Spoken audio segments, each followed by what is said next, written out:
Non mais les gars, faut applaudir, faut applaudir. Parce que franchement, c'est pas tout le temps qu'on aura la chance de voir ce genre de film au cinéma. この長い戦いが今夜終わるかもしれない宴の時間だこいつが姉さんを殺したの。あいつを絶対に許さないきっと勝ちますからきっとみんな俺たちが Salut les gars, salut les filles, on se retrouve aujourd'hui pour une toute nouvelle vidéo sur Demon Slayer, la forteresse de l'infini. Comme d'habitude, on va évoquer la partie contexte, suivi de la partie box-office et de ses records. Et pour terminer, la partie recommandation, bien sûr, si il y a des films auxquels je pourrais vous recommander. En deuxième partie de vidéo, vous retrouvez comme d'habitude ma partie spoiler suivie de la tier list et de ma note en fin de vidéo.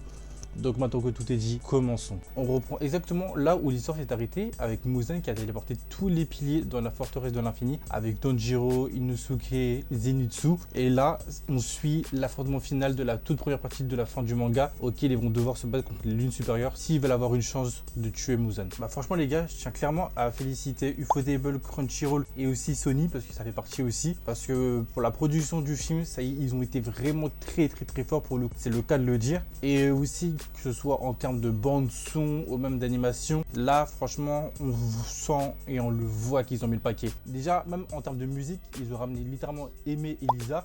Pour ceux qui ne savent pas, c'est des chanteuses littéralement connues dans le domaine de la japanimation pour leurs openings ou même leurs OST. Et le fait qu'ils soient là, franchement, même moi, tu vois, je trouve que c'est un plus, tu vois. Le fait qu'ils mettent de toute façon dans la bande-annonce Aimé et Lisa, pour tous ceux qui savent c'est qui, bah, les gens automatiquement ils sont en mode bah incroyable, tu vois, ils sont là et tout. Parce qu'en vrai, même si peut-être que tu connais pas, tu suis pas tellement les animés, peut-être que tu les connais, tu vois, on sait pas, mais c'est une grave possibilité. Et pour le coup, le fait qu'ils ont ramené ces deux chanteuses-là, je trouve ça vraiment incroyable. Que Lisa, franchement, nous a pondu des trucs, mais tellement masterclass. Juste l'opening 1 de SAO, juste ça, franchement, juste ça. Et Aimé, c'est pareil. Aimé, c'est la masterclass. Franchement, c'est le banger. Donc les deux réunis, franchement, non, on peut que remercier Ufotable, Crunchyroll et Sony. Mais bref. D'ailleurs, on ressent toujours la direction artistique de Ufotable car leur animation est vraiment très dynamique, très stylisée. Et même en termes d'OSC, tu sens que pendant la salle, en tout cas moi c'est mon avis, dans la salle, pendant certaines scènes, tu ressentais les vibrations, certains moments. Et juste ça, franchement, je sais pas s'il y a d'autres studios qui ont réussi à me faire procurer cette émotion. Mais en tête, j'en ai vraiment pas beaucoup. Vraiment, les gars, j'en ai vraiment pas beaucoup. Quand je partais voir des films d'animation au cinéma comme par exemple My Hero Academia ou Giga, franchement je ressentais vraiment pas les mêmes émotions. Alors que franchement ça reste quand même des très grandes licences en termes d'animé. Et moi ce qui me surprend c'est surtout le budget du film qui est de 20 millions d'après du coup le New York Times, où je me dis franchement si le budget est de 20 millions, les gars croyez-moi que le box-office du film c'est une dinguerie. C'est vraiment une dinguerie. Là franchement le film il est sorti mercredi. Je tourne cette vidéo bah littéralement le mercredi après avoir vu le film. Et franchement bah les gars, même si le film ça fait 55 jours qu'il est déjà sorti au Japon, waouh, vraiment waouh. De toute façon on en parlera en partie box office, mais les records que le film est en train de battre, franchement les gars c'est juste une folie. Et d'ailleurs maintenant qu'on parle en vrai du record et du box office, on peut maintenant passer à la partie box office du film. Pour la partie box-office de ce film, le film réalise des records de fou. Déjà, on peut commencer par que le film est le deuxième meilleur démarrage de l'année 2025 derrière Lilo & Stitch avec ses 39 885 entrées juste en France. Il a aussi un budget, comme je l'ai répété, de 20 millions. Mais écoutez bien, parce que ça aussi c'est très important, le film a littéralement dépassé les 380 millions au box-office mondial, ce qui est littéralement une folie. Le film a aussi littéralement dépassé le voyage de Shiro au Japon. Là, je parle vraiment que au Japon en termes de box-office mondial. Donc le film se passe littéralement deuxième, juste derrière du coup son prédécesseur, Le Train de l'Infini. Franchement les gars, je sais pas si on arrive à se rendre compte de tous les records que le film arrive à battre, mais franchement c'est fou. Et encore, c'est pas fini, parce que le film aux États-Unis, au premier week-end, il a réussi à faire un box-office de 70 millions contre 49,9 millions pour le premier film, Le Train de l'Infini. Donc franchement les gars, je sais pas si on se rend compte de ce qui est en train de se passer là, et c'est une folie furieuse. Parce que là, tous les records que le film est en train de battre, franchement, je sais pas si franchement il y aura un autre film d'animation un jour qui arrivera à battre ce genre de record. Et je me dis que le seul film d'animation qui un jour arrivera à battre ce genre de record, je pense que c'est One Piece. Après One Piece, en vrai, on peut que spéculer parce qu'en vrai, ce que fait les films One Piece, c'est des films qui sont, même s'ils sont deux fois ils sont canons, c'est des films qui c'est des films qui se retrouvent en vrai hors de la saga en fait. Alors que je pense que si ça sera un truc lié directement à la fin du manga ou à un arc spécifique, je pense que le film battrait des records de fou. Et comme là on se retrouve avec des One Piece Red, des One Piece Stampede, des One Piece Z, je peux comprendre que c'est moins, mais je pense que si c'est en lien directement avec l'histoire, les gars, faudra s'attendre à un truc de fou malade, je pense sincèrement. Mais bref, je pense qu'en vrai j'ai dû faire le tour de la partie box-office. On peut maintenant passer à la partie recommandation.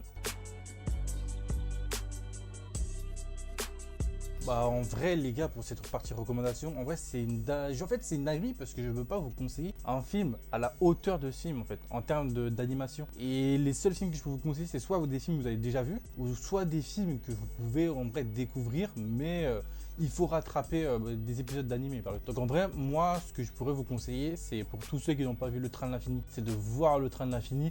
Même si vous êtes dans cette critique, vous l'avez sûrement déjà vu. Ou bien peut-être en vrai Jujutsu Kaisen 0 pour tous ceux qui n'ont pas encore commencé Jujutsu Kaisen. Regardez ce film, il est incroyable. En vrai, je vous conseillerais aussi les films My Hero Academia. Parce qu'en vrai, les films My Hero Academia, pour moi, c'est vraiment ce qui se fait de mieux en termes de films d'animé dans la Japanimation.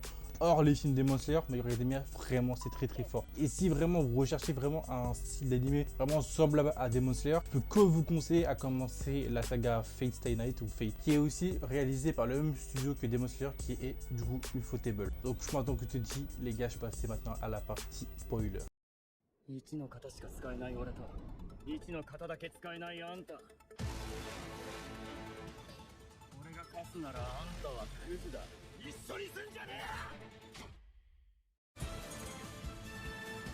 れが俺様の力だ向かった俺様のなこれがあんたの出した答えだったんだ俺たちの道は分かれた Franchement les gars, là je vais pouvoir spoiler en balle parce qu'il y a tellement de trucs à dire. Déjà les trois combats, que ce soit le combat de Zenitsu, le combat de Shinobu, le combat de Akaza contre Tanjiro. En fait, c'est une dinguerie. Vraiment, c'est une folie de fou. Si je devrais classer ces combats, je pense que je mettrais en top 1 celui de Zenitsu, suivi de celui de Tanjiro et pour terminer celui de Shinobu. Et encore, franchement, j'hésite entre le premier et le deuxième. Parce que pour moi, franchement, les deux premiers combats là, Zenitsu Tanjiro, les gars, mais c'est tellement fort. Zenitsu qui débloque le 7e mouvement, mais les gars, mais oh là là là là. C'était tellement beau au cinéma.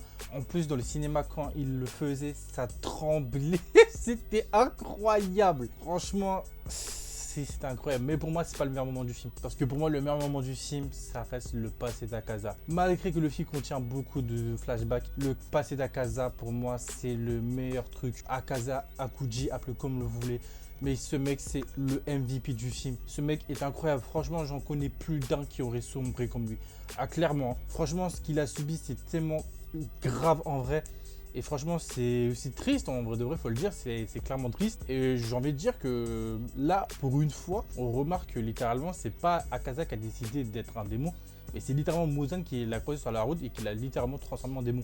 Parce qu'en vrai, lui, il s'en foutait parce que littéralement, c'était soit la mort, soit un démon.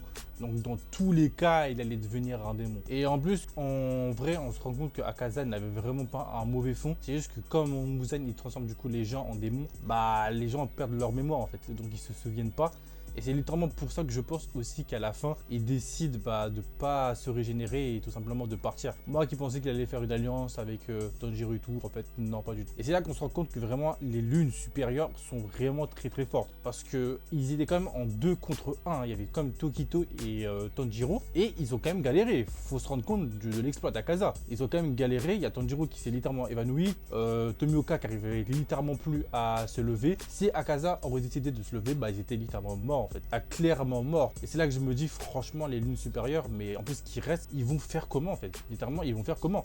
Parce que là, il reste Doma qui a en plus tué Shinobu. Alors que oui, ok, le combat était vraiment court. Mais oui, il faut en parler en vrai. La mort de Shinobu. La mort de Shinobu, c'est quelque chose que je m'attendais pas forcément parce que je m'en doutais qu'il y a des pays qui allaient mourir. Mais pas elle en fait. Pas elle. Surtout qu'en plus, tu as le flashback en mode vas-y, Doma il a buté sa sœur. Donc je me dis peut-être elle va réussir à le tuer. Sauf que littéralement dans le film, on nous fait comprendre qu'en fait, comme elle est tout petite comparée aux autres, qu'elle n'a pas la force musculaire, bah, elle sait très bien qu'elle allait perdre. Donc franchement, franchement, je me demande dans le deuxième film contre qui littéralement ils vont, qui va se battre contre Doma. Et j'aimerais bien en vrai voir Inosuke se battre contre Doma, vu qu'en vrai Inosuke n'a pas eu ce moment de gloire en vrai dans le film comparé aux deux autres. Et alors que Inosuke, on le voit littéralement à la fin en train de courser un piaf. Franchement, ce mec, je sais pas quoi dire. Vraiment, je sais pas quoi dire. Donc j'espère que vraiment Inosuke dans le deuxième film, il aura une place très importante, parce qu'en vrai c'est vraiment un très très bon personnage. Mais bref, là on peut revenir à notre GOAT Zenitsu. Zenitsu, qu'on comprend enfin pourquoi il était énervé, et encore une fois c'est littéralement compréhensible parce que du coup son grand-père a su que le deuxième frère d'armes de Zenitsu, excusez-moi, je me rappelle plus du tout de son blaze. Alors que franchement, c'est la première fois qu'on le voit, donc c'est littéralement pour ça que je me rappelle plus de son blaze. Qui s'est littéralement, je sais pas comment on pourrait appeler ça, suicidé, harakiri, je pense qu'on appelle ça comme ça au Japon. Et ce qui fait que Zenitsu, quand il a lu la lettre, il était littéralement énervé par rapport à cette personne-là en question. Et on a eu un combat de fou. L'animation était tout the top, c'était magnifique à voir, c'était tellement beau. Zenitsu qui avait de la répartie pour une fois que c'est plus une tapette en fait.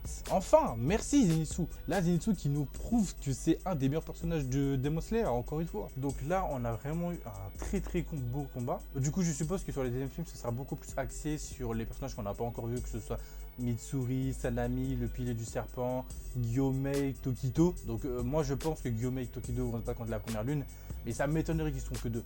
Minimum 3, 4. La première lune a l'air vraiment très très forte, surtout qu'à la fin, elle est énervée vu que Akaza s'est laissé tuer. Donc je pense que la première lune sera l'une des lunes les plus... j'ai envie de dire, c'est un peu logique, que ce sera du coup l'une des lunes les plus compliquées à battre. Et je pense qu'ils vont devoir s'y mettre minimum à 4-5. Parce qu'en vrai, la lune a l'air vraiment très très forte pour le coup. Et Doma, je pense qu'en vrai, Kanao, je crois que ça s'appelle comme ça. Et Inosuke, ok, ils vont devoir s'y mettre à 2. Et je pense qu'une personne va peut-être se rajouter.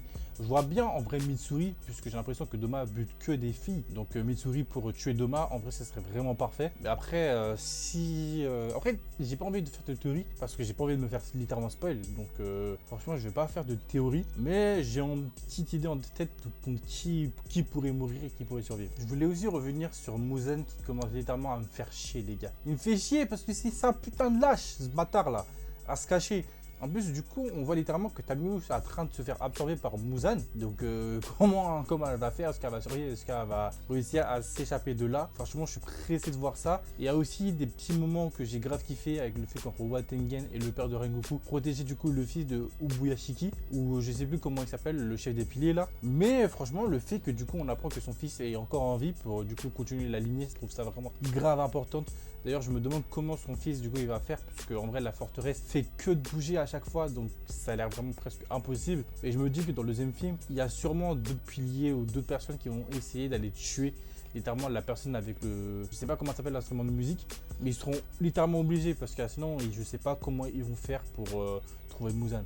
À part si c'est Muzan lui-même qui se montre. Et là, pour le coup, je pense qu'ils vont être un peu dans la merde. Mais bref, j'avais envie de terminer cette critique sur le passé d'Akaza. Parce que pour le coup, pour moi, c'est l'un des points clés de ce film. Avec Akaza qui, du coup, va tout faire pour protéger les personnes qu'il aime. Que ce soit, du coup, sa femme, son maître et même son père. Et on comprend que, du coup, dans le passé, on ne sait pas exactement, je crois, c'était il y a combien d'années. Mais on comprend que, du coup, il a tout fait pour soigner son père et tout. Et que, du coup, il essaie de voler et tout.